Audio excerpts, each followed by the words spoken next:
നമസ്തേ. ഇവിടെ ഒരു ഗൃഹസ്ഥാശ്രമി അഥവാ ഒരു കുടുംബസ്ഥൻ പഞ്ചയജ്ഞം അനുഷ്ഠിച്ച് ജീവിക്കണമെന്ന് കഴിഞ്ഞ വീഡിയോയിൽ ഞാൻ സൂചിപ്പിക്കുകയുണ്ടായി. ദേവയജ്ഞമാണ് അതിൽ പ്രധാനം.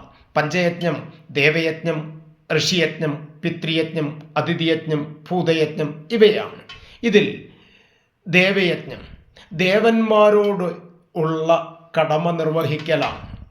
അതായത് നാമജപാദികളിലൂടെ, നിരന്തരമായ ദേവതാ ഭജനത്തിലൂടെ, ജപ ഹോമാദികളിലൂടെ ഒക്കെ ദേവന്മാരോട് ഉള്ള ആ കടം നമ്മൾ വീട്ടിയെടുക്കണം.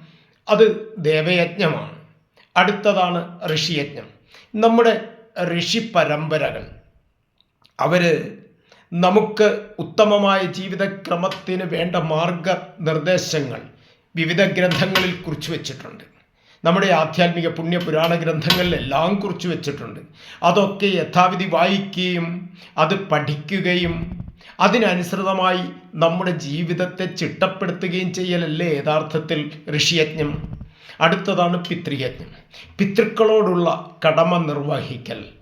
അവിടെ ശരിക്കും പിതൃയജ്ഞം എന്ന് നമ്മൾ പറയുമ്പോൾ പിതൃക്കൾ ജീവിച്ചിരിക്കുമ്പോൾ അവരെ തിരിഞ്ഞുപോലും നോക്കാതെ മരിച്ചു കഴിയുമ്പോൾ വലിയ ശ്രാദ്ധകർമ്മങ്ങളൊക്കെ ഗംഭീരമായി നടത്തലല്ല പിതൃയജ്ഞം. പിതൃക്കൾ ജീവിച്ചിരിക്കുമ്പോൾ അവരെ ശരിയായ വിധത്തിൽ സ്നേഹിക്കുവാൻ, പരിചരിക്കുവാൻ, അവരുടെ ഇഷ്ടത്തിനൊത്ത് ജീവിക്കുവാൻ അങ്ങനെ കഴിയണം. അതിനുശേഷം അവർ മരിച്ചു കഴിയുമ്പോൾ അവരുടെ ആ മരണാനന്തര ക്രിയകൾ ഗരുഡപുരാണ വിധി അനുസരിച്ച് യഥാവിധി അനുഷ്ഠിച്ചുകൊണ്ട് ജീവിക്കാൻ ഒരു ഗൃഹസ്ഥാശ്രമിക്ക് കഴിയണം. ഇതൊക്കെയാണ് പരമപ്രധാനം. അടുത്തത് അതിഥിയജ്ഞമാണ്. അതും ശരിയായ തലത്തിൽ അവലംബിക്കണം.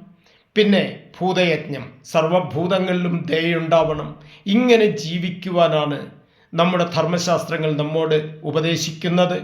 ഈ വീഡിയോ നിങ്ങൾക്ക് ഇഷ്ടപ്പെട്ടുവെങ്കിൽ ഇത് ഷെയർ ചെയ്യണം, ലൈക്ക് ചെയ്യണം, സബ്സ്ക്രൈബ് ചെയ്യണം. അതിലുപരി നിങ്ങളുടെ വിലയേറിയ അഭിപ്രായം കമൻ്റായി രേഖപ്പെടുത്തണം. ദയവായി എല്ലാവരും ശ്രദ്ധിക്കണം. നമസ്തേ.